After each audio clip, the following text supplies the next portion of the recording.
Analizar la expansión del coronavirus a través de datos matemáticos. Bueno, vamos a intentar explicarles esto y vamos a explicarles también la conclusión a la que ha llegado Juan Franco, que es el que ha inventado y ha puesto en marcha un simulador. Juan Franco, ¿qué tal? Buenos días, bienvenido.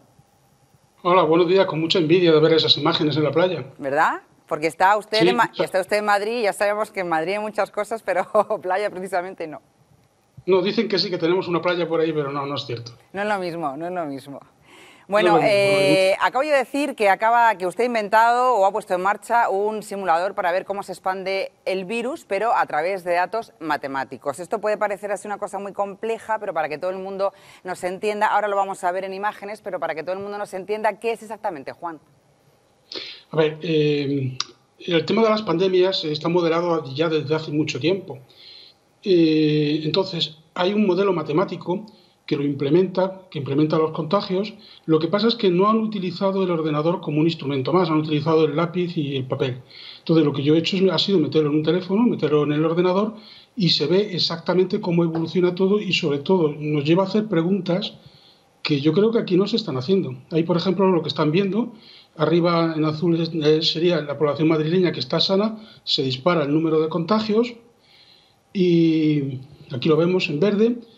En negro estarían los números de las personas que estarían siendo hospitalizadas y todo eso siguiendo los modelos que ya se han hecho para el coronavirus que vienen de China y que básicamente son dos cosas, que hay un periodo de contagio de 14 días y que el coronavirus infecta por cada persona que hay enferma, se crean 2,5 personas más. Esto nos lleva a un crecimiento exponencial. Entonces, ahí tienen ustedes la curva de lo que realmente interesa. Es decir, ¿qué nos interesa saber hoy? Pues cuántos contagiados hay reales, y digo reales, pues eso, que sean reales, que sean con test. ¿Qué está pasando? Y ahora han visto ahí que hay un ligero repunte en Madrid, según los últimos datos que estoy manejando del Instituto de Salud Carlos III. Y, sobre todo, ¿cuántos inmunes hay? Porque esa es la clave. Es decir, esto no se acaba hasta que no haya un 70% de inmunes o el virus se vaya de paseo, que no creo que lo Claro, pero haga. no podemos, Juan, no podemos saber qué número de inmunes hay si no se hacen las pruebas de inmunidad. Eh, es obvio, esa es una. Pero sí podemos saber cosas, es decir, podemos saber que no va a ser muy diferente a lo del 7% porque no ha dado tiempo. Sencillamente, entonces, estos datos no son reales en el sentido de que no están medidos en campo, ojalá lo pudieran saber, pero sí, dependiendo de cuándo empieza, etcétera, y tratando de ajustar los parámetros, estos parámetros, insisto, del tiempo de reproducción, del número de reproductivo básico, están tomados del Instituto de Salud Carlos III, o sea, son reales de Madrid. Y entonces sí se puede meter, si metes en el modelo matemático te sale esa cifra y lo que sí podemos estar seguros es que no van a ser muy diferentes. De hecho, la Organización Mundial de la Salud ya ha advertido, se están haciendo en otros países y habla del 2 o del 3%. Sí, porque usted, si yo no me equivoco, es partidario de que el confinamiento masivo no resuelve la situación. Nunca lo ha hecho, en la Edad Media tampoco lo hacía. ¿Y Y entonces? de, y de la Edad Media ahora ha pasado tiempo. Pues lo están diciendo, y la Organización Mundial de la Salud lo ha dicho, test, test y test. Es decir, tenemos que saber la gente que está enferma, pero desde el primer día. Y además os voy a dar una exclusiva. Mirad, esto lo he hecho hoy porque lo he estado pasando ahora. Mirad, si de los 14 días somos capaces de que los 10 últimos días, en media, que una persona está enferma, en el 80% de los casos, aquí no hay apenas hay personas infectadas. Estaríamos con unas cuotas muy bajas. Y eso es matemáticas.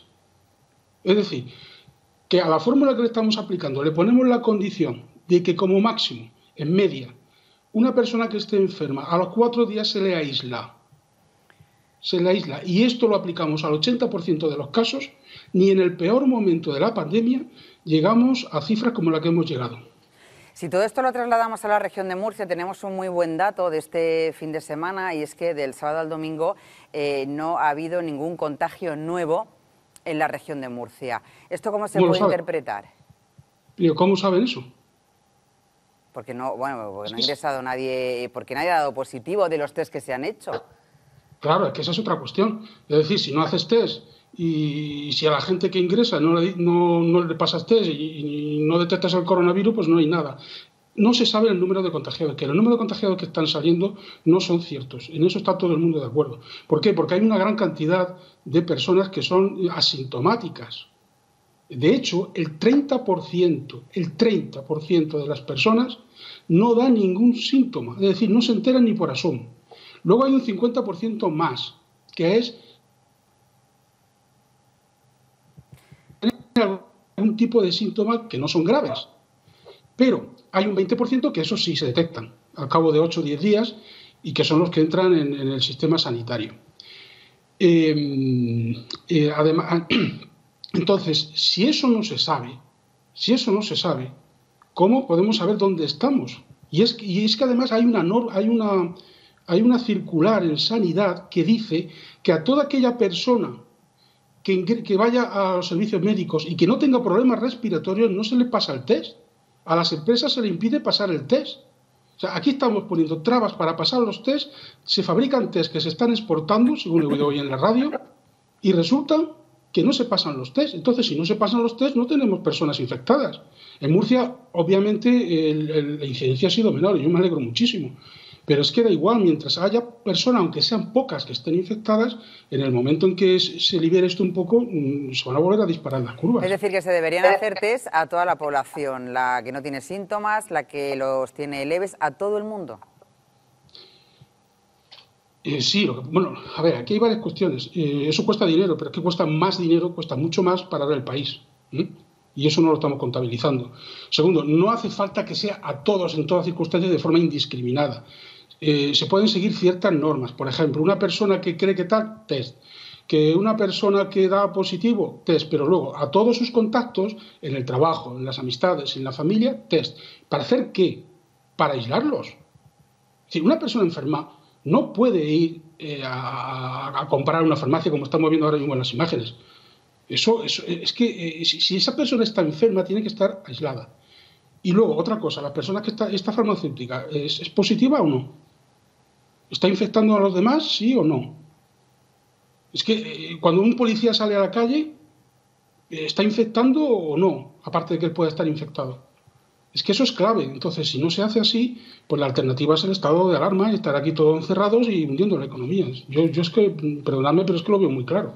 Y me parece que es bastante claro. Angela Merkel dijo precisamente lo que usted acaba de decir también, que hay que llegar al 70% de la población que sea inmune para poder empezar a hablar del fin de algo, que no estamos ante el fin de nada, ¿no? Efectivamente, si estamos al principio, es decir, estamos hablando de un 7%, como mucho, ¿eh? A lo mejor dentro de 15 días es el 8 o el 9, no lo sé. Pero efectivamente, si es que hasta que no llegamos a ese nivel de inmunidad, lo que se llama inmunidad de rebaño no va a actuar. Es decir, una persona que no haya pasado la enfermedad pues podrá ser contagiado fácilmente hasta que no lleguemos a ese nivel. ¿Por qué? Porque si una persona que pasa el virus entra en contacto con otra o con otra y con otra, que hasta que llega a nosotros, en el momento en que una de ellas sea inmune, esa cadena de transmisión se ha roto. Entonces, la mayor protección de las personas, de todas, de las que la hayan pasado o no lo hayan pasado, es la inmunidad. Y eso o se consigue con la vacuna, que ojalá llegue. Entonces, aquí la clave está en controlar el número de personas infectadas. ¿Para qué? Para que el sistema sanitario no se contagie. En la Edad Media lo hacían. Todo el mundo a casa. Pero aquí parece que en España no hemos aprendido. Y además hay ejemplos claros. Tenemos Alemania, tenemos Corea, tenemos Singapur, tenemos Taiwán, que lo han hecho muy bien. Pregunto, ¿por qué no aprendemos de ellos? Bueno, hay gente que dice que es que ellos no dan los datos verdaderos tampoco. Nosotros sí, ¿verdad? No, yo le pregunto, bueno, no lo sé, yo le pregunto. A ver, de China me creo eso y más. De hecho, de China creo que va a dar otro repunte. Pero de Corea es una de las repúblicas más sólidas del planeta y de las más reputadas. En Singapur yo he estado allí. No es una democracia de estas al uso, pero vamos, de un estricto en fin, que uno solo puede creer. Entonces, que los datos no son los ciertos. Los muertos no hay quien los tape. En España tenemos muchos muertos y no parece que todos los que nos dan como muertos sean los reales. Hablan incluso del doble, que ya iremos viendo. Si no me equivoco, usted también cree que el uso de mascarillas es imprescindible, ¿no? Que hay que ponerse la mascarilla sí o sí. O sí, sí o sí. Mira, la forma de contagio, además, yo soy ingeniero, no soy médico, pero esto es, digamos, se sabe perfectamente. La forma de contagio principal de por coronavirus es a través de las gotitas de saliva que expulsamos al hablar o al estornudar o en cualquier cosa. Entonces, si uno se pone una mascarilla, no es que vaya a conseguir ni mucho menos que el 100% no salga, pero con que haya un 30% de eficacia, un 30%, fíjate que no estoy diciendo nada, las mascarillas de estas que serían las ideales, las quirúrgicas, tienen un 90%. Bueno, pues con que haya un 30%, ¿qué es lo que se puede conseguir? Pues con una tela de una camisa, con cualquier cosa casera, una especie de toalla doble que se ponga uno, con un 30%, con que lo tuviera el 70 o el 80% de la población lo llevase, digamos, en una prevalencia de ese valor, también se para. No digo nada si se combinan las dos. Es que lo que no entiendo, en el centro de clínico de enfermedades americano, ponen incluso cómo hacerlas. Es que ya estoy hablando ya no de las de estas que se venden, que cuestan 30, 40, 50 céntimos, de estas que son buenas. Estoy hablando de las caseras, de las que uno se puede hacer incluso con papel de secarse las manos, o incluso un camisa metiéndole filtros de café, yo qué sé, cualquier cosa, cualquier variedad de ese tipo puede ser suficiente por sí solo casi para frenar la pandemia. ¿Hasta cuándo tendríamos que estar hasta cuándo tendríamos que estar entonces usando las mascarillas? ¿Hasta alcanzar ese 70% de inmunidad en la población? Sí, hombre, lo que pasa es que cuanto más inmunes haya, el número básico de reproducción del virus va bajando. Es decir, cuando ya estamos por el 40 o el 50 no hace falta que sea tan estricto. Es decir, estas medidas que yo te estoy diciendo, estos valores, es para hacerlo ahora. Y es que además hay una cosa que yo me gustaría decir. Tú sabes que la alerta se declaró por parte de la Comunidad Europea el 9 de enero. 3 días después del Día de Reyes Magos, o sea, el 9 de enero. ¿Y qué hemos estado haciendo hasta ahora, me pregunto? Desde el 9 de enero, ¿qué hemos hecho? Aparte de oír al señor Simón decir que aquí el virus no llegaría, que como mucho un caso o 2 o 3, ¿de dónde se sacó esa información? ¿Usted ha mandado el simulador a las autoridades por si quisieran utilizarlo, o si les vale para ver cómo el virus se va reproduciendo y va infectando a la gente? Risa me da pensarlo, sí, mira, como sabía que no me iban a contestar o que iban a hacer cualquier cosa porque es la forma de actuar de la Administración, lo mandé por registro. Y ha habido dos entidades que me han contestado. Una de ellas es del Ministerio de la Presidencia. Y me dicen que no admiten ejecutables, que no se puede imprimir. O sea, que es ilegible, que no lo puede leer. Pues sí, porque han cogido el ejecutable, este programa que estoy viendo que corre en un Android, pues han intentado ver con el Word o con algo y ven que efectivamente no hay letras. Entonces, con una administración que tiene un nivel cultural digital de este calibre, todavía es que esto me contestaron hace 2 o 3 semanas y no sé qué decirles, la verdad. No sé qué decirles porque me parece que les diga lo que les diga no van a entender nada. Es tremendo, es tremendo. Yo el correo lo tengo, creo que te lo he pasado, está a disposición de todos y es descorazonador porque estoy hablando del Ministerio de la Presidencia, que no pueden imprimir el ejecutable que les he mandado. Y ya está, ya no ha habido más comunicación. No, nada más. Pero es que además la jefa de alertas sanitarias dice que no saben. O sea, yo ahora mismo sé más que ellos porque yo puedo saber qué es lo que pasa cuando hago qué cosas.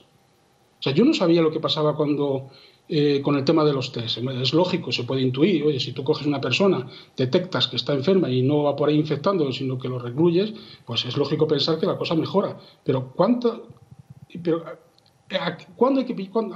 ¿qué margen tenemos hasta, digamos, aislar a una persona que está infectada? ¿A cuántos tenemos que llegar con los test?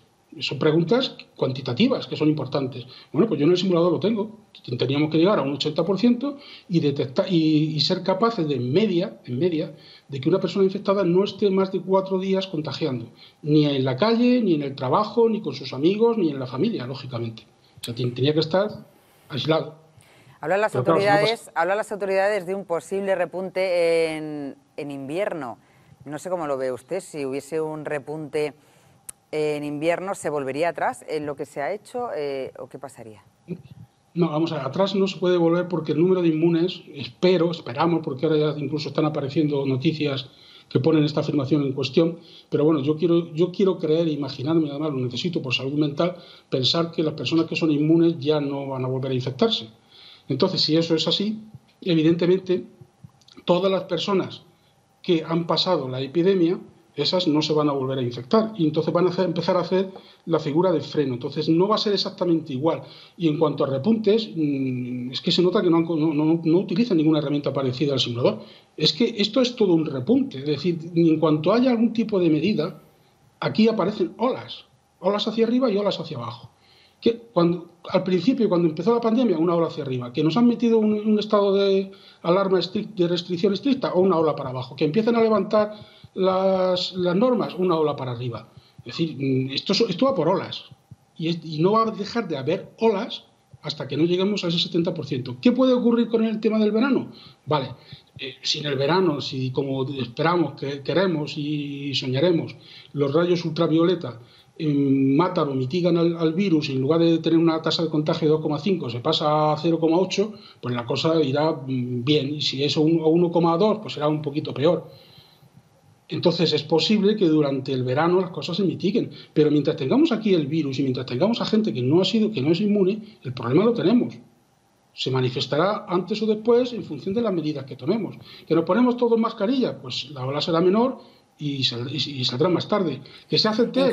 Incluidos los niños, que es algo que está en boca de todos en las últimas horas, en los últimos días, porque el Gobierno no ha dicho que sea obligatorio que los niños salgan con mascarilla a la calle, que es recomendable, pero que bueno, que cada uno al final pues decida. Eso es una evidencia de que las mascarillas funcionan. Si el Gobierno no le presta atención, es que funcionan, porque hasta ahora, desgraciadamente, no han acertado en nada.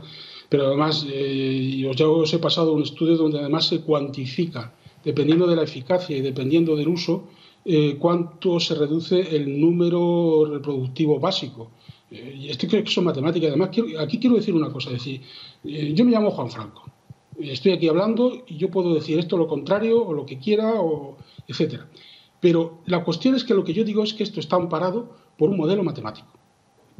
Y las matemáticas no se cuestionan. Entonces, alguien debería de estar llamándome para ver si yo estoy diciendo cosas que realmente están respaldadas por la ciencia o no. Porque la voz de la ciencia supera a la voz de cualquier político. Pues lo vamos a dejar aquí. Juan Franco, ahí queda su testimonio.